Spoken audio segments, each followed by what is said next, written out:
क्या हमारा भाग्य पहले से लिखा होता है?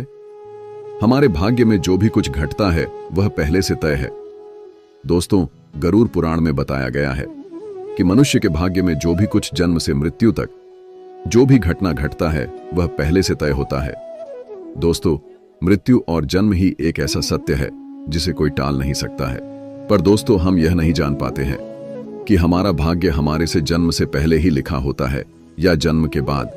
लेकिन गरुड़ पुराण में जन्म मरण कर्म के बारे में विस्तृत रूप से जानकारी दिया गया है। तो आइए शुरुआत करते हैं गरुड़ पुराण की उस ज्ञानवर्धक प्रस्तुति कि मनुष्य का भाग्य कब लिखा जाता है। क्या मनुष्य भाग्य उसके जन्म से पहले लिखा जाता है या जन्म के बाद? नमस्कार दोस्तों, स्वागत है हमारे इस चैनल गीता गुरु ज्ञान पर। मित्रों, गरुड़ पुराण की इस ज्ञानवर्धक प्रस्तुति में आप खो जाए उससे पहले हम आपको बता दें कि इस वीडियो को आधा अधूरा देखने की गलती बिल्कुल भी नहीं करे, क्योंकि यह गरुड़ पुराण की ज्ञानवर्धक प्रस्तुति है जो आपके जीवन से जुड़ी हुई है। गरुड़ पुराण की इस रहस्यमय ज्ञान को जानने के बाद आपके जीवन से जुड़ी समस्त लोभ, क्रोध, मोह, दुखों का अंत होगा। मित्रों, भगवान श्री कृष्ण कहते हैं, कभी भी किस व्यक्ति को गरुड़ पुराण की बातों को आधा अधूरा नहीं सुनना चाहिए, क्योंकि आधा अधूरा ज्ञान हमेशा विष के समान होता है। इसीलिए मित्रों, आपसे यही आग्रह है, आप इस वीडियो को बिना स्किप किए अंत तक जरूर देखिए। साथ ही इस वीडियो को एक लाइक करके चैनल को अवश्य सब्सक्राइब कर लीजिए। और हाँ दोस्तों, कमेंट बॉक्स में जय श्री कृष्ण लिखकर ईश्वर को आप अपना आभार व्यक्त जरूर कर दीजिए। इससे आपके जीवन से सभी दुखों का अंत होगा। आइए दोस्तों, जानते हैं गरुड़ पुराण में श्री कृष्ण ने बताया है कि हर मनुष्य के जीवन में जो भी कुछ होता है वह जन्म पहले से तय होता है, उसे कोई टाल नहीं सकता है। दोस्तों, गरुड़ पुराण हमें जन्म मरण से लेकर वर्तमान जीवन कैसे जिए, यह सभी चीजों के बारे में सिखाते हैं। आइए दोस्तों, आज हम एक कथा के माध्यम से जानते हैं कि हमारा भाग्य जन्म से पहले लिखा जाता है या जन्म के बाद, जो गरुड़ पुराण स्कंद पुराण के द्वारा बताया गया है, जो श्री कृष्ण ने स्वयं नारद बतलाया था। आज हम उन्हीं कथा जानेंगे। मित्रों, एक समय की बात है, द्वारका नगरी में दिन श्री कृष्ण अपने दिव्य आसन पे बैठे हुए थे। तभी देवर श्री नारद नारायण नारायण का जाप करते हुए उनके पास पहुंचते हैं और उन्होंने प्रणाम करके और बोले, है प्रभु, आप त्रिकालदर्शी हैं। मैंने सुना हूं कि जो जीव मनुष्य जन्म लेता है, क्या उसका भाग्य पहले से लिखा होता है? है प्रभु, मैं जानना चाहता हूं कि मनुष्य के साथ जो कुछ घटना घटित होता है वह उसके जन्म से पहले तय होता है या वह पिछले जन्म का भोग भोगता है? क्या यह सत्य है या हम अपनी मेहनत और कर्मों से उसे बदल सकते हैं? फिर भगवान श्री कृष्ण नारद की बात सुनकर मुस्कुराए और बोले, हे नारद, आपका यह प्रश्न बहुत ही गूढ़ और महत्वपूर्ण है, जो मानव जाति लिए उसके जन्म, कर्म और मृत्यु पर आधारित है। फिर कृष्ण बोले, हे नारद, मैं तुम्हें एक कथा सुनाता हूं जो न तुम्हारे इस प्रश्न उत्तर देगी, बल्कि हर मनुष्य के लिए एक चेतावनी और प्रेरणा भी होगी। तुम इस कथा को पूरे ध्यान पूर्वक आखिरी तक सुनो। कृष्ण बोले, हे नारद, यह गरुड़ पुराण की कथा है। जो यह कथा को आधा अधूरा सुनने की गलती करता है उस पर भारी संकट आती है, क्योंकि आधा अधूरा ज्ञान हमेशा विष के समान होता है। कृष्ण बोले, हे नारद, इस कलयुग भरी संसार में जो मनुष्य इस कथा को पूरे ध्यान पूर्वक आखिरी तक सुन लेगा और समझ लेगा, उसका इस संसार से सभी पाप कर्म, क्रोध, मोह से मुक्ति मिलेगा। फिर नारद बोले, हे प्रभु, मैं उस कथा को पूरे ध्यान पूर्वक आखिरी तक सुनूंगा, आप उस कथा को निश्चित हो सुनाएं। फिर श्री कृष्ण ने नारद को वह कथा सुनाते हैं। श्री कृष्ण बोले, है नारद, प्राचीन काल में एक विशाल और समृद्ध राज्य था जिसका नाम अक्षयपुरी था। उस राज्य का शासक राजा रत्नधर था। राजा रत्नधर अत्यंत धर्मात्मा और न्यायप्रिय था। वह सदैव अपने राज्य के प्रजा के कल्याण के लिए काम करता था और धर्म का पालन करता था। उसे भगवान से एक संतान का आशीर्वाद चाहिए था ताकि वह अपने राज्य का कार्यभार किसी योग्य उत्तराधिकारी को सौंप सके।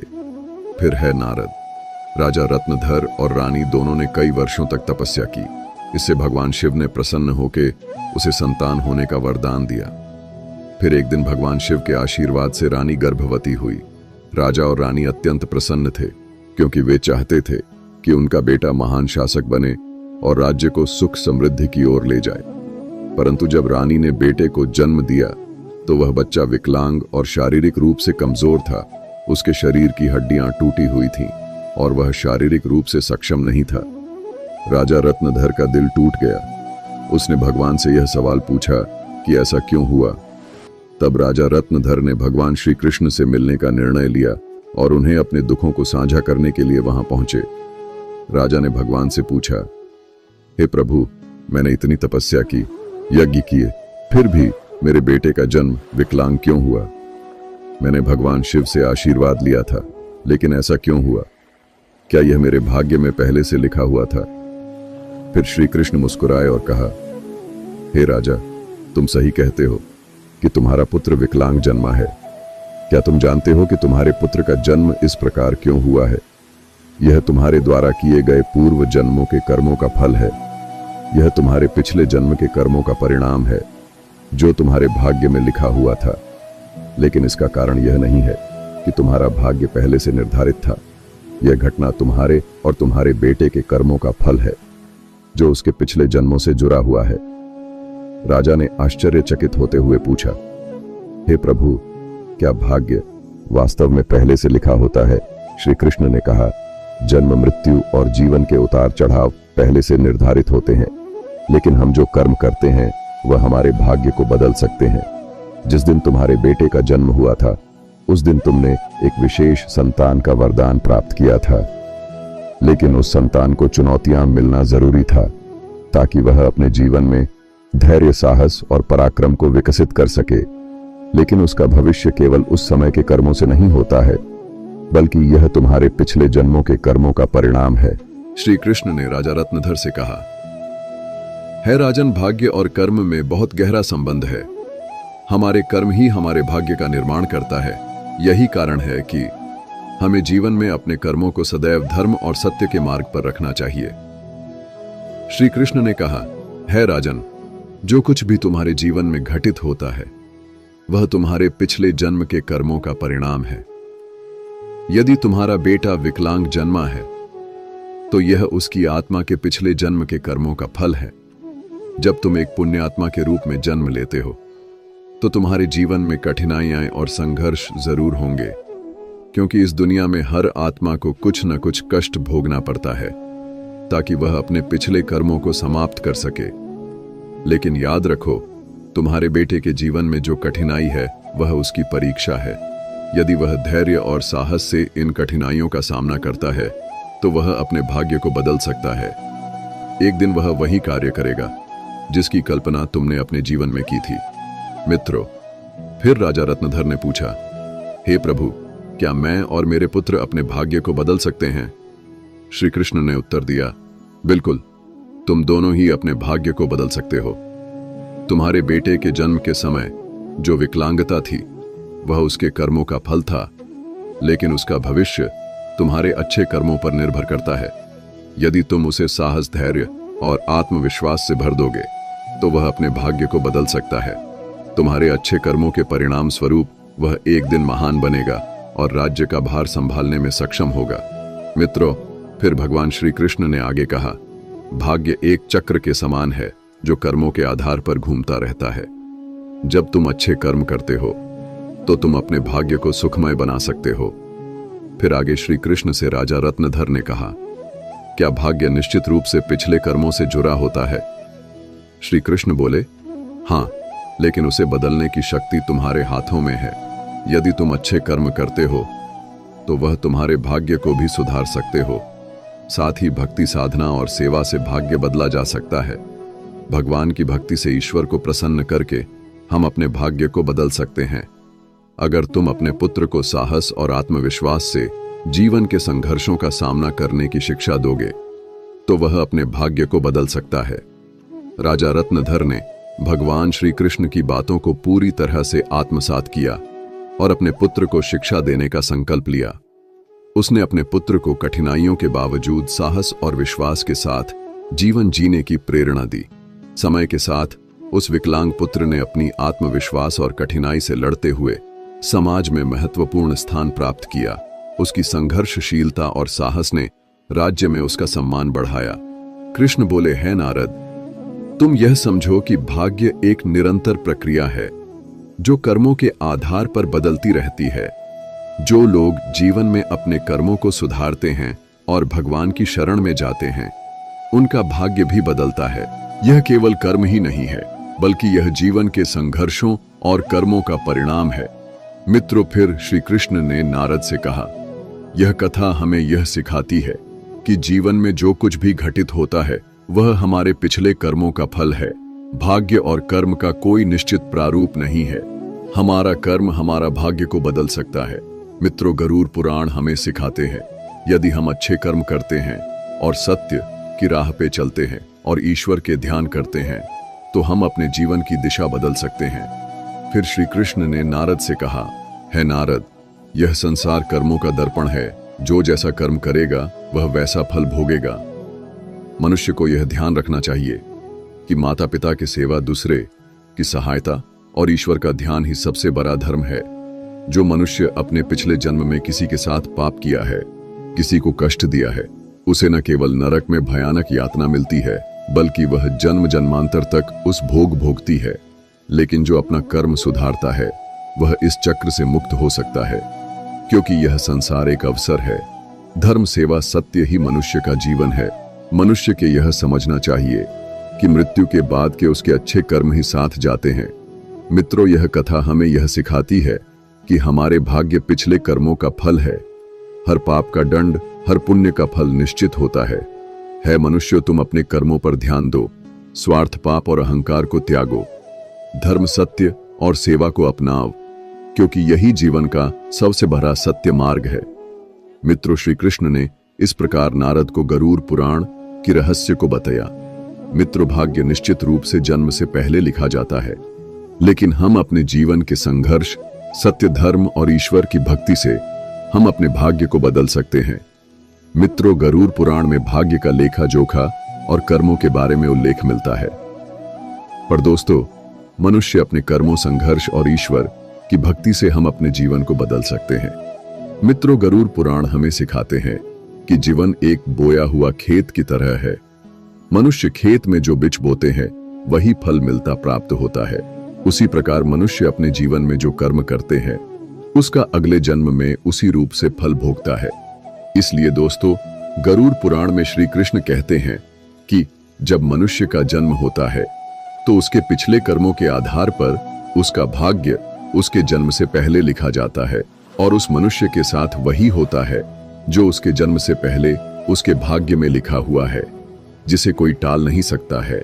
परंतु सत्य, धर्म और सेवा से ईश्वर को प्रसन्न कर हम अपने भाग्य को बदल सकते हैं। हिंदू धर्म का सबसे बड़ा धर्म ग्रंथ गरुड़ पुराण है, जिसमें मनुष्य के जीवन, मृत्यु और भाग्य कर्मों के बारे विस्तार रूप से बताया गया है। यह पुराण हिंदू धर्म के 18 महापुराणों में से एक है, और इस पुराण में जन्म, मरण से पुनर्जन्म, कर्म और आत्मा के मार्ग के बारे में पूरे विस्तार से बताया गया है।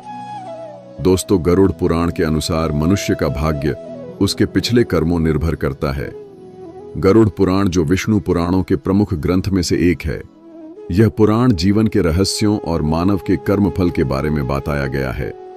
गरुड़ पुराण में श्री कृष्ण को साक्षात भगवान विष्णु के अवतार माने जाते हैं। दोस्तों, गरुड़ पुराण श्री कृष्ण कहते हैं, मनुष्य अपने जीवन में अच्छे कर्म और सत्य मार्ग पर चलकर ईश्वर को प्रसन्न कर हम अपने भाग्य में होने वाले घटना से बच सकते हैं और आने वाले भाग्य को हम बदल सकते हैं। मित्रों, गरुड़ पुराण में श्री कृष्ण ने मनुष्य को जीवन जीने के लिए 3 मुख्य उपदेश दिए हैं, जिन पे चल के हम अपने भाग्य के कर्मों को बदल सकते हैं। दोस्तों, आप इस वीडियो को अंत तक जरूर देखिए, क्योंकि यह सारी जानकारी गरुड़ पुराण के द्वारा बताया गया है। इस वीडियो को बीच में छोड़कर जाने की गलती बिल्कुल भी नहीं करे, इसलिए इस ज्ञानवर्धक प्रस्तुति को अंत तक जरूर देखिए। आइए जानते हैं। नंबर 1, अपने धर्म का पालन करना। मनुष्य का जन्म किसी खास उद्देश्य के लिए होता है। जो मनुष्य अपने पिछले जन्म पाप किया है वह इस जन्म में भी उस पाप का भोग भोगता है, क्योंकि मनुष्य के जन्म से पहले उसका जन्म से मरण तक का भाग्य पहले तय होता है। इसलिए दोस्तों, गरुड़ पुराण में श्री कृष्ण ने बताया है, मनुष्य को हमेशा धर्म, सत्य का पालन करना चाहिए। इससे हमारे पिछले जन्म के पाप से बच सकते हैं, ईश्वर की भक्ति से। हम अपने जीवन बदल सकते हैं। हम सभी ऊंचाइयों तक पहुंच सकते हैं। दोस्तों, यह जीवन एक अनमोल उपहार है। आप इसे व्यर्थ न जाने दें। सही कर्म और धर्म का पालन से हम अपने जीवन को अगले जन्म में होने वाले घटना से बच सकते हैं। यह न केवल आपके लिए है, बल्कि इसे पूरे समाज और दुनिया के आप प्रेरणा का स्रोत बन सकते हैं। नंबर 2, माता पिता सेवा और आदर करना। दोस्तों, गरुड़ में श्री कृष्ण कहते हैं कि मनुष्य को हमेशा अपने माता पिता को सेवा करनी चाहिए, क्योंकि माता पिता के ही चरणों से तीनों लोगों का स्वर्ग है। जो लोग माता पिता को नहीं मानते, नहीं उसका आदर करता है, उसे न केवल नरक में भयानक यातना भोगती है, बल्कि उसके अगले जन्म में भी भारी संकट भोगना पड़ता है और उस मनुष्य अपने पाप का परिणाम जन्म जन्मांतर तक उस कर्म का भोग को भोगता रहता है। नंबर 3, अहंकार। दोस्तों, गरुड़ पुराण में श्री कृष्ण ने बताया है, मनुष्य सबसे बड़ा शत्रु उसके अहंकार होता है, जो मनुष्य को अपने कर्मों से दूर कर देता है। जिस मनुष्य के मन में अहंकार प्रवेश कर लेता, वह मनुष्य अपने जीवन को उस ओर के चला जाता है जहां उसे संकट के सिवा कुछ और नहीं मिल पाता है। उस व्यक्ति को न केवल नरक में भयानक यातना भोगती है, बल्कि वह व्यक्ति अपने आने वाले भाग्य को भी नरक की ओर ले जाता है। इसलिए मनुष्य को हमेशा सत्य, धर्म और प्रेम की भावना रखना चाहिए। इससे वर्तमान जीवन और आने वाले भाग्य हमेशा खुशहाल रहे। मित्रों, गरुड़ पुराण हमें सिखाता है, यह जीवन हमारे कर्मों का फल है। यह ग्रंथ हमें यह समझने की प्रेरणा देता है, अपने जीवन से धर्म, सत्य, परोपकार का पालन करना ही सबसे बड़ा कर्तव्य है। आत्मा की मुक्ति और अगले जन्म उच्च योनि प्राप्त करने के लिए मनुष्य को अपने कर्मों को ध्यान रखना चाहिए। मित्रों, गरुड़ पुराण हिंदू धर्म के महान ग्रंथों में से एक। यही हमारे जीवन को सही दिशा में चलने का ज्ञान देता है, जो हमें यह सिखाता है कि मनुष्य का भाग्य उसके कर्मों और ईश्वर की इच्छा का परिणाम होता है। यह ग्रंथ न केवल जीवन और मृत्यु के रहस्यों के बारे में बतलाता है, बल्कि यह भी समझाता है कि मनुष्य अपने जीवन को किस प्रकार सही दिशा में ले जा सकता है। गरुड़ पुराण में मनुष्य के जन्म मरण से लेकर वर्तमान जीवन कैसे जय, इन सभी चीजों के बारे में विस्तार से वर्णन किया गया है। मनुष्य के जीवन से लेकर कर मृत्यु तक की सारी जानकारी इस धर्म ग्रंथ गरुड़ पुराण में बताया गया है। मनुष्य जीवन में जो कुछ घटित होता है, वह हमारे पिछले जन्म का फल है। दोस्तों, गरुड़ पुराण हमें यह सिखाता है कि भाग्य केवल कर्मों का फल है। भले ही भाग्य जन्म पहले से लिखा हो, पर हम अपनी कर्म से इसे बदल सकते हैं। मित्रों, जीवन एक दुर्लभ अवसर है, जिसे सही दिशा में ले जाकर हम आत्मा को मोक्ष की ओर अग्रसर कर सकते हैं। धन्यवाद दोस्तों। गरुड़ पुराण के द्वारा सभी बतलाए गए बातों को अवश्य ध्यान में रखें और सत्य की राह पे चले। इससे आने वाले जीवन अत्यंत सुखद हो। और दोस्तों, वीडियो अच्छा लगा तो इस वीडियो को लाइक करके कमेंट में जय श्री कृष्ण जरूर लिख दीजिए और हमारे इस चैनल गीता गुरु ज्ञान को अवश्य सब्सक्राइब कर लीजिए, ताकि हर एक नया वीडियो आप तक तुरंत पहुंचे। धन्यवाद। हर हर महादेव। ओम नमः शिवाय। राधे राधे।